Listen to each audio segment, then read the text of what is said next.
अस्सलाम वालेकुम। क्या आप जानते हैं कि कुरान पाक की खूबसूरती सिर्फ सही तलफ़ुज़ में नहीं बल्कि बाज़ हरूफ को दुरुस्त मिक़दार में खींचने में भी है। अगर एक हर्फ को कम या ज़्यादा खींचा जाए तो क़िरात की खूबसूरती मुतासिर हो सकती है। आज हम सीखेंगे तजवीद के निहायत अहम और बुनियादी सबक हरूफ मद्दा। ये सिर्फ 3 हरूफ हैं, लेकिन इनकी सही अदायगी आपकी तिलावत को निहायत खूबसूरत, नरम और दिलनशीं बनाती है। तो आइए बहुत आसान और दिलचस्प अंदाज में हरूफ मद्दा को समझते हैं। हरूफ मद्दा क्या है? हरूफ मद्दा वो हरूफ हैं जिन्हें पढ़ते वक्त आवाज़ को खींचा जाता है। मद के मानी हैं खींचना या लंबा करना। हरूफ मद्दा 3 हैं: अलिफ मद्दा, वाव मद्दा, या मद्दा।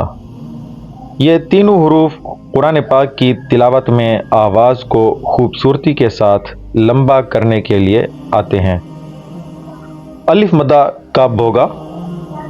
हरूफ मद्दा की पहचान कैसे होगी?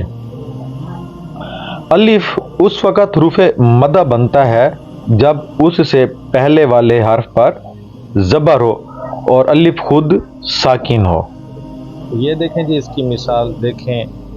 ये पूरी लाइन जो डॉट्स में आपको नज़र आ रही है, अलिफ से पहले हर्फ पर ज़बर है तो हम यहाँ पर मद्दा करेंगे और इसका हम जोड़ यूँ करेंगे: बा अलिफ ज़बर बा, सा अलिफ ज़बर सा, हा अलिफ ज़बर हा।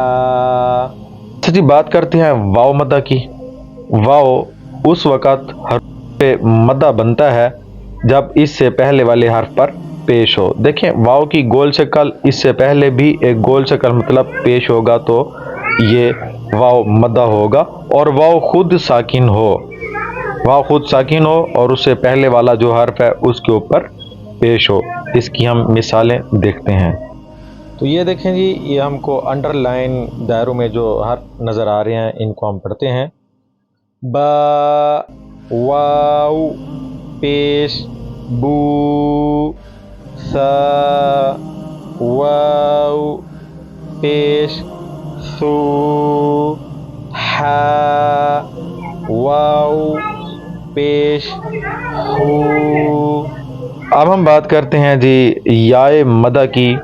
या उस वक़्त हर्फ मद्दा बनती है जब उससे पहले वाले हर्फ पर ज़ेर हो, हर्फ के नीचे ज़ेर हो और या खुद साकिन होगा।